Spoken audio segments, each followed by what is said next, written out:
Okay, so in this video, you'll learn how to draw support and resistance correctly. And I've actually, broken it down into 3 very simple steps. So step 1, what you'll need to do is to zoom out your charts, right? The reason why you want to zoom out your charts is because in step 2, you want to draw the most obvious levels. And if you zoom out your charts, it makes your life much easier to know which are the most obvious levels you should be paying attention to.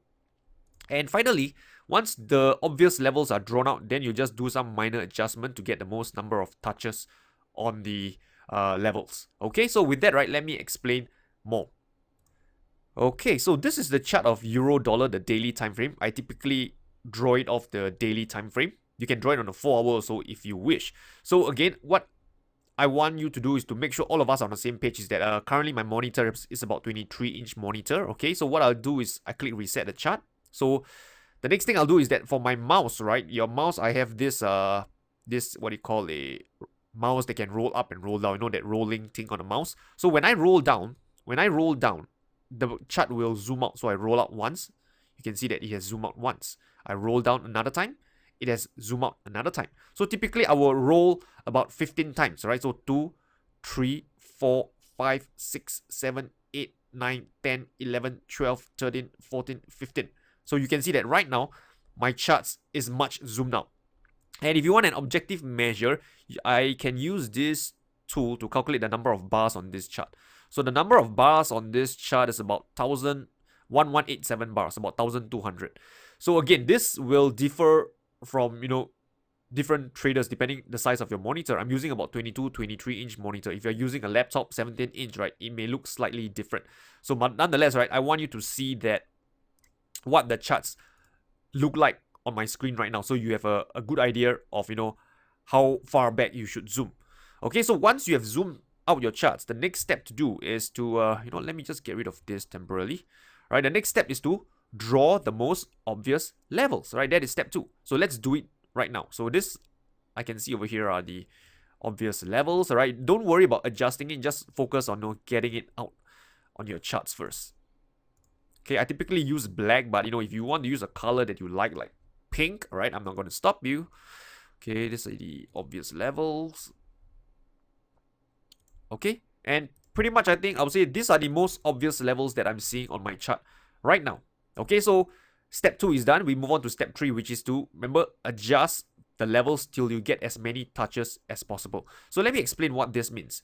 So for example, you see over here, okay, let's just focus on this portion. You see over here, I could draw the level here at this extreme high, but I would rather push it down slightly, right? Maybe up to even, let's say here, so I can get 3 touches, right? 1, 2, 3, 4 touches, instead of putting up at an extreme high where I only get 1 touch of this high over here. So I would, push it down slightly and get as many touches as possible, right? 1, 2, 3, and 4.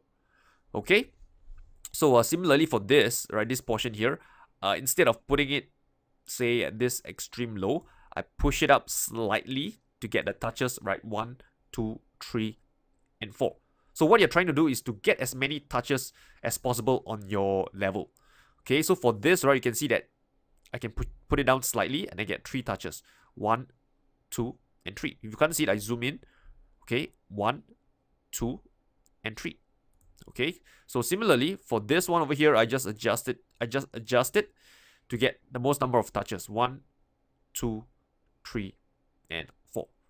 This one similarly, 1, 2, 3, 4, 5. If I push it up slightly, I could even get this one over here, but it looks pretty ugly as you see that a lot of the levels are exceeding the line. So you want to draw your level in a manner where it doesn't exceed the line by too much. So there is a little bit of discretion here to how much is too much and how little is too little. So use your eyeball and use common sense to judge.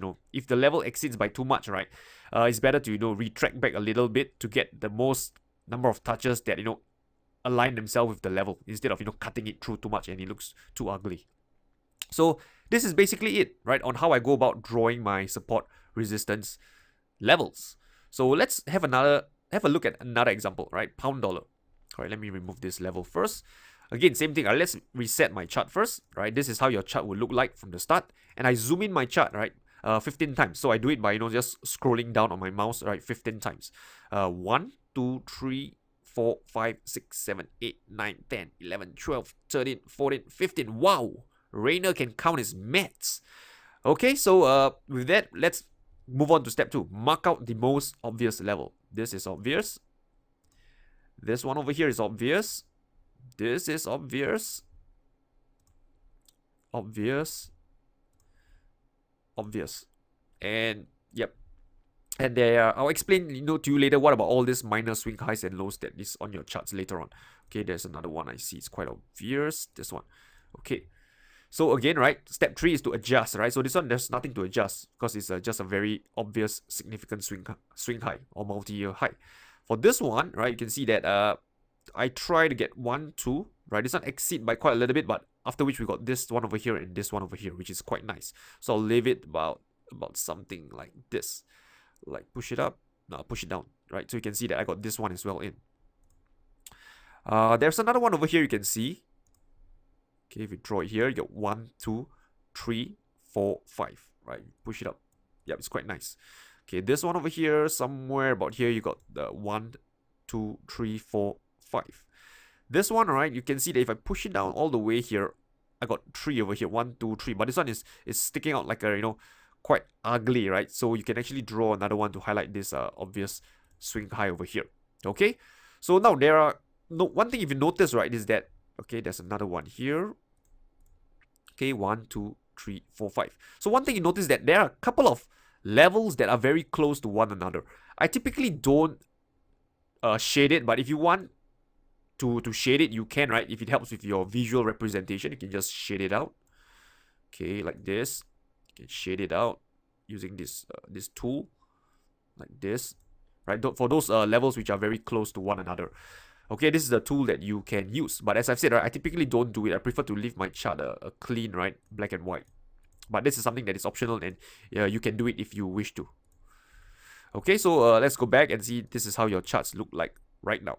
So as I've said earlier, what about all this, minor swing lows, swing highs and stuff like that? I typically don't draw them because if you think about this, if you were to draw them, your charts would look like, flooded with many, many lines, and it would tend to cause analysis paralysis. So although I don't draw them, I do know they exist. You can eyeball them and see that hey, these levels obviously exist, and these are all potential levels for taking a partial profit or a profit target if you wish to, right? These are possible levels that you can exit a portion of your trade, right, for swing trading especially, right? So this is what these levels are for, all these minor levels, and we'll talk about them in more details later under trade management, right, under a profit taking for swing trading. So yeah, but this is how I would draw my charts, and I just want to highlight to you how I do it. And it's not that I ignore these smaller levels, but they are more of a distraction if you put a line on them. So let's go through one more example before we conclude this exercise. So Aussie yen, okay, same thing. I will reset my chart once again and show you that I can count my math, right? Zoom down, zoom out, 1, 2, 3, 4, 5, 6, 7, 8, 9, 10, 11, 12, 13, 14, 15. Okay, so again, what is step 1? Well, mark out the most obvious levels, right? I see this, I see this, I see this, I see this, I see this, I see this. So sometimes when you mark out at first, right, it may seem obvious, but after which when you look back, it's not that obvious. So you can always do some adjustment later on. Okay, so from what I'm seeing is all these are the levels. So this is a little bit not as clean. Okay, a lot of lines are jutting out of the levels that I've drawn. So nonetheless, right, let's look back, right? This is an obvious one, this one over here. So again, if you want to, you can draw like a box to zone it out. This is another one over here. You can see the number of touches, 1, 2. You can see, right, I'm not going to count and prove to you that I can count my math, okay? And I can count like a primary school kid. So you can see over here, right, touches here, here, here, here, here, okay? So this one, let's see. If I put another level here, if I put another level, it may cut through very... Yeah, okay. So you can see that this one is quite nice, but here cuts through really ugly. So if I put it down slightly, I'll just leave it out altogether. But you can see, right, based on your eyeball, right, if you're a swing trader, these are potential levels that, you could take something off the table. Okay, so this one again is quite an obvious level, very nice and clean. Okay, number of touches. If I put it down slightly, I got this too, but I neglect this too. So what I do is that I tend to give weightage to the most recent price action. So I'll move it up higher and get this two involved because these are the most recent price action. Okay, and not that I'm ignoring these two, but between a choice between the older and more recent price action, I give weightage to the recent price action. For this, right, you can see if I push it down slightly, right, I get this one over here, this one, and this one, more touches. Okay, so yeah, this is how I would draw my chart for Aussie yen. So this one over here, I think there's another one, right, which is not too bad as well. Something here. I think this is something that I drew previously. Again, this could be a zone. If you want it, you can draw it like a box, a zone if you want it to highlight this portion. Again, that's really up to you. Okay, so with that said, let's do a quick recap to how you are going to draw your support resistance level.